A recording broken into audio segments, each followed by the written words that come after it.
Bonjour et bienvenue dans les rendez-vous sexo.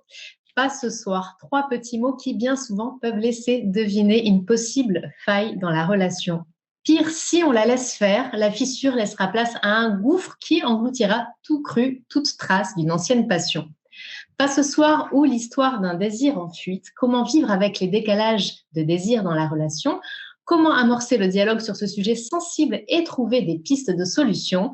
Je pose aujourd'hui mes questions à Laurence Dispo, psychologue, sexologue, thérapeute de couple et auteure du livre Le désir de la femme, guide pour le couple, se comprendre et se retrouver, paru aux éditions Planète Santé. Laurence Dispo, bonjour et merci de nous faire le plaisir d'être avec nous aujourd'hui pour répondre à nos nombreuses questions. C'est un plaisir pour moi, merci. Rentrons tout de suite dans le vif du sujet pour mieux comprendre qu'est-ce qui différencie la libido du désir sexuel. Alors, c'est une question qui est encore débattue entre professionnels, on n'est pas toujours d'accord. Moi, ce que je dirais, c'est que la libido, c'est une donnée individuelle de base qui est largement biologique. Donc, elle va être influencée par des facteurs biologiques. C'est les hormones, c'est l'âge, c'est les facteurs santé, c'est les traitements médicamenteux, tout ce qui va en fait influencer sur les hormones en tant que telles. Après, le désir sexuel, c'est plutôt un élan vers une activité sexuelle, un élan vers l'autre, qui soit imaginaire ou qui soit réel. Donc ça va laisser entrer en jeu des facteurs beaucoup plus psychiques et relationnels. Et ça va être influencé par des choses beaucoup plus contextuelles, comme justement le couple, la relation, comment on se perçoit soi-même au fur et à mesure de la relation. Très bien. Et justement, quelles peuvent être les causes d'une baisse de désir ? Il peut y avoir un nombre de causes de baisse de désir chez la personne. Si on a écarté les facteurs plutôt santé et les facteurs plutôt psychologiques comme un trouble psychique, on va aller regarder les causalités plutôt relationnelles. Donc ça peut être un changement dans la dynamique du couple ou de la relation s'il y en a une. On va regarder aussi la période de vie. On sait que les rôles vont changer, qu'on va devenir parent si c'est le cas. Ça peut être une transition professionnelle, ça peut être n'importe quelle transition en fait dans la vie d'une personne ou d'un couple qui va faire que le désir peut être altéré. D'accord, mais c'est pas parce qu'on n'a pas de désir qu'on n'aime pas. Il peut y avoir différentes causes, Tout comme à vous venez fait. de l'expliquer. Tout à fait, mais c'est vrai que c'est une bonne question. Il y a pas mal de personnes qui souffrent dans leur désir et qui donc se disent « Ah tiens, il y a un souci de couple ou il y a un souci dans le sentiment amoureux », alors que c'est pas forcément le cas. Ça peut être tout à fait autre chose. Très bien. Et alors, quand il y a un manque de désir de la part d'une personne dans le couple, comment cela affecte-t-il le couple, justement ? Ça va dépendre du couple. Alors, il y a certains couples qui se définissent comme étant vraiment très centrés sur la sexualité. Pour ces couples-là, ça va être assez problématique. Il y a aussi des personnes pour qui la sexualité remplit une fonction importante de rassurance. Je me rassure sur ma désirabilité, je me rassure sur le sentiment amoureux de l'autre, est-ce que je suis aimée, est-ce que je suis proche de l'autre, via la sexualité. Dans ces cas-là, il va y avoir un certain degré de souffrance, il va y avoir des sentiments de rejet potentiellement. Ça va dépendre comment le couple gère toutes ces émotions profondes, tous ces sentiments de rejet, et ça va dépendre de leur danse relationnelle, comment ils gèrent justement l'expression de ces émotions-là. Ce qui arrive malheureusement chez beaucoup de couples, comme conséquence du décalage de désir, c'est un désinvestissement de tout ce qui est corporel. Donc le couple va me dire, bon ben voilà, ça fait 1 an qu'on se fait plus de câlins, on se serre plus dans les bras, on se fait plus de massages, on se fait plus de caresses, on s'embrasse plus dans certains cas, pour pas donner d'espoir à l'autre, pour pas se donner de l'espoir, pour pas devoir vivre le sentiment de rejet. Et là, c'est quand même assez problématique parce qu'on n'a pas seulement l'intimité sexuelle qui est altérée, mais aussi l'intimité, on va dire, émotionnelle et corporelle. Mais au quotidien, ouais. C'est ça, ouais. Et on nourrit beaucoup moins, en fait, l'affectif dans le couple. Là, ça devient d'autant plus problématique. Oui, il y a plusieurs degrés du coup. Alors passons à l'action. Comment réagir, comment dialoguer quand le couple n'est pas ou plus sur la même longueur d'onde en matière d'appétit sexuel? Comment agir pour éviter le conflit? Alors, peut-être que le conflit en tant que tel, il n'est pas à éviter. Parfois, le conflit peut donner lieu à une discussion intéressante, peut donner lieu à des réajustements dans la dynamique de couple ou familiale. Donc, ok, le conflit, c'est pas forcément le diable. On peut discuter On peut mettre les choses sur la table et on peut essayer de comprendre le décalage sur le plan relationnel. Il y a des éléments à comprendre sur le plan individuel, mais aussi peut-être des éléments relationnels dans certains cas. La deuxième chose par rapport au dialogue, c'est de regarder plus le côté émotionnel, le côté comment est-ce que je veux me sentir dans la sexualité, comment est-ce qu'on veut se sentir dans la sexualité, plutôt que de regarder les histoires de performance comme la fréquence par exemple. Donc c'est plutôt regarder comment est-ce qu'on veut se sentir que combien de fois par semaine ou par mois est-ce qu'on veut le faire. Ça c'est la première chose. Après peut-être on peut utiliser un support, on peut utiliser un livre, on peut utiliser un film, on peut utiliser l'aide d'un thérapeute ou de toute personne qui va être à l'écoute. Donc, on peut utiliser la présence d'une personne qui va nous aider, qui va nous guider. D'accord. Et le premier conseil que vous donneriez, ce serait quoi ? Alors, le premier conseil, je pense, que ce soit sur un plan individuel ou sur le plan relationnel, c'est de pouvoir s'adapter. C'est de se dire qu'au fur et à mesure que le couple grandit, au fil d'une vie, il y a des changements. Il y a des changements hormonaux, il y a des changements dans les rôles qu'on joue, il y a des changements dans notre perception de notre corps et de nous-mêmes en tant qu'hommes, en tant que femmes, ou quelle que soit notre identité. Et au fur et à mesure de ces changements, il va falloir pouvoir être souple, être fluide, être ouvert à s'adapter et à se dire on se redécouvre, on redécouvre l'autre, et on est en changement perpétuel.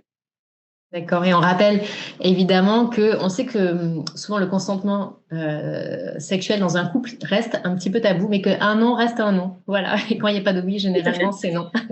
Donc vraiment juste, toujours. Même si on a dit oui hier, aujourd'hui c'est pas oui forcément la même chose. Ouais. Et c'est bien de le rappeler. Alors de façon plus générale, quels conseils donneriez-vous pour être heureux dans sa vie sexuelle ? Pour être heureux dans sa vie sexuelle, je pense que déjà bien se connaître soi, être au clair sur nos besoins, être au clair sur les fonctions que remplissent la sexualité pour nous, et être au clair sur les changements éventuels. Déjà refaire un petit point entre soi et soi de temps en temps, et avec le ou la partenaire si on en a, ou les partenaires, pour justement se mettre au courant des évolutions dont je parlais avant. Parfois, il n'est pas simple justement de se poser les bonnes questions, que ce soit à soi-même ou même en couple. C'est là peut-être qu'on peut encourager à la consultation, parce que le problème de désir, j'imagine, c'est peut-être l'une des premières causes de consultation que vous avez en cabinet, c'est ça ? Oui, tout à fait. Ouais. Pas forcément le désir en tant que tel, mais le décalage dans le couple. Bon, moi, en tant que thérapeute de couple, j'ai surtout des couples qui viennent. J'ai aussi des personnes qui viennent en individuel pour la sexologie, mais il y a quand même un petit peu plus de personnes qui viennent en couple. Et du coup, leur problématique, ce sera comment est-ce qu'on gère le décalage.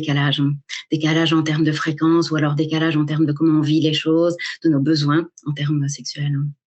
D'accord. Alors justement, c'est parfois pas facile de franchir le cap, d'aller voir une professionnelle. Vous avez tous les profils de personnes qui viennent vous voir. Vous parliez, donc vous avez beaucoup de couples parce que c'est l'un de vos sujets de base, mais après, c'est un peu tous les âges, hommes, femmes mélangés. Enfin, vous avez vraiment tout type de profil. Ouais, c'est des fois étonnant de voir des gens qui ont 18 ans qui arrivent déjà en consultation, en couple ou pas. Et puis j'ai eu des personnes de presque 80 ans aussi qui sont venues consulter après un veuvage et qui voulaient réinvestir la vie sexuelle dans une nouvelle relation ou seule et découvrir des nouvelles choses, des nouveaux aspects de leur sexualité. Donc oui, le panachage est assez large. Homme-femme, oui. Alors contrairement à la psychothérapie où je reçois plus des femmes seules, en sexologie c'est un petit peu plus égalitaire. Il y a une motivation aussi chez les messieurs. Et puis les couples sont souvent amenés par madame, mais aussi assez souvent amenés par monsieur. Pour des raisons différentes, les messieurs sont quand même aussi assez motivés de consulter pour la sexologie. D'accord. Et pour un petit peu dédramatiser, pour les personnes qui se posent la question, qui n'osent pas franchir la porte d'un cabinet, comment se passe une première consultation avec vous, par exemple ? Est-ce qu'il faut du temps pour que les personnes se sentent en confiance et puissent se livrer ? Comment ça se passe concrètement ? Concrètement, si c'est une première séance, on va d'abord prendre un petit peu de temps pour accueillir la souffrance, la demande, accueillir aussi la personne là où elle est, même avant de parler du motif de consultation, mais de voir un petit peu ce qui l'entoure comme contexte, ce qui est important pour elle, de quoi est faite sa vie. Et puis gentiment, on entrera dans le motif de consultation. On pourrait prendre 3 à 4 séances pour faire une évaluation sexologique et ensuite se donner des pistes sur lesquelles on va travailler. À ce moment-là, on commencera à avoir des exercices en séance ou hors séance, ou des pistes de réflexion, des pistes qu'on va élaborer sur un plan plutôt psychothérapeutique en séance. Donc, ça va vraiment dépendre de ce qui va émerger de l'évaluation sexologique. Et aller consulter seul ou en couple, quelle est la différence ? Je dirais que si on vit en couple, on aura une vue directe, une observation directe de ce qui se passe entre les personnes. Donc, on aura la dynamique relationnelle. On aura ce qu'on appelle la danse relationnelle. Comment est-ce qu'ils réagissent l'un l'autre aux dimensions émotionnelles de leur sexualité. Imaginons que madame se sente rejetée. Comment est-ce que monsieur peut accueillir ce sentiment-là, peut la rassurer, peut lui dire les mots qu'il faut. Si c'est monsieur, par contre, qui se sent repoussé, comment est-ce que madame peut prendre soin de ces émotions-là. Donc, on verra en direct, en séance, comment ils peuvent accueillir les émotions de l'un de l'autre et comment ils peuvent se parler pour qu'il y ait de la bienveillance, pour qu'il y ait du non-jugement, pour qu'ils puissent trouver ensemble des solutions. Donc, on va avoir directement un indicateur de est-ce qu'on va faire équipe ou pas. Si la personne vient seule, on a un partenaire imaginaire ou rêvé. S'il n'y a pas de partenaire, ben voilà, la personne souvent va venir en se disant j'aimerais un partenaire ou j'aimerais une partenaire ou des partenaires, et on va inclure ces personnes symboliquement. On va les imaginer, on va les prendre en compte d'une certaine manière. S'il y a un partenaire réel ou une partenaire réelle, d'autant plus, on va aussi les prendre en compte. Mais ce sera différent parce qu'on n'aura pas in vivo la dynamique avec laquelle travailler directement. D'accord. Combien de séances faut-il généralement pour régler un problème? J'imagine que ça dépend du problème. Est-ce qu'on peut un petit peu jauger? Ça dépend énormément de là où la personne est, où le couple est quand ils arrivent. Ça dépend beaucoup de l'objectif aussi. Et pour ça, on va peut-être poser une question comme la baguette magique. C'est-à-dire, si j'avais une baguette magique, qu'est-ce que vous aimeriez voir demain matin? Et par cette question, on va arriver à savoir quel est l'objectif. Est-ce que c'est surtout qu'ils veulent se sentir comme ceci ou comme cela? Est-ce qu'ils veulent diminuer tel ou tel conflit? Est-ce qu'ils veulent se sentir plus proches, etc. Donc, on va prendre en compte l'objectif et puis proposer quelque chose. On va se dire, bon, ben, est-ce qu'on veut se voir quelque temps, toutes les 2 semaines, toutes les 3 semaines? Dans certains cas, les personnes, pour X, Y raison, vont nous donner une contrainte temporelle. Ils vont déménager, madame est enceinte et on sait qu'on ne va pas forcément continuer les séances au travers de toute sa grossesse. Il peut y avoir différentes raisons pour lesquelles on va mettre un cadre temporel. Ça, c'est OK aussi. Alors, ça ne veut pas forcément dire qu'on sera arrivé à quelque chose d'entièrement satisfaisant, mais on peut aussi se donner un nombre de séances ou un nombre de mois si besoin. Justement, j'imagine que ça crée une sorte de proximité quand même d'échanger un petit peu sur la vie intime de ces couples. Est-ce que, je ne sais pas, ils vous passent un petit coup de fil, ils vous envoient une carte pour vous dire ça y est, tout est rentré dans l'ordre? Comment ça se passe humainement, j'entends? Alors, généralement, on fait une dernière séance pour se dire au revoir, pour identifier un petit peu les rechutes possibles, les facteurs de rechute possibles. Il peut y avoir, oui. Identifier les ressources qu'ils ont et puis auxquelles ils pourront faire appel, même s'ils n'ont pas forcément envie de revenir me voir tout de suite dès qu'il y a un couac ou une fluctuation. Les fluctuations, ça fait partie de la vie. Donc, on va parler un petit peu de la suite. Et puis, encore aujourd'hui, j'ai reçu un faire-part de naissance. Donc, j'ai des nouvelles après, du 2e, du 3e. Et la vie continue et ça fait plaisir. Très bien. Alors, vous avez, je le disais en introduction, coécrit un livre qui s'intitule Le désir de la femme, guide pour le couple, se comprendre et se retrouver, paru aux éditions Planète Santé. C'est sorti au mois d'avril. À qui s'adresse ce livre? Comment l'avez-vous construit? Il s'adresse à un peu tout le monde, à toute personne, que ce soit homme, femme, autre identité et couple, bien sûr, qui s'intéresse au sujet du désir. Pas forcément le désir uniquement de la femme, mais du désir aussi plus large. Le livre est conçu pour donner vraiment des outils de dialogue et de compréhension de soi. Donc, il y a pour chaque chapitre, il y a 5 chapitres, chaque fois un bout de théorie, pas très compliqué, mais disons pour avoir quelques repères théoriques sur le sujet.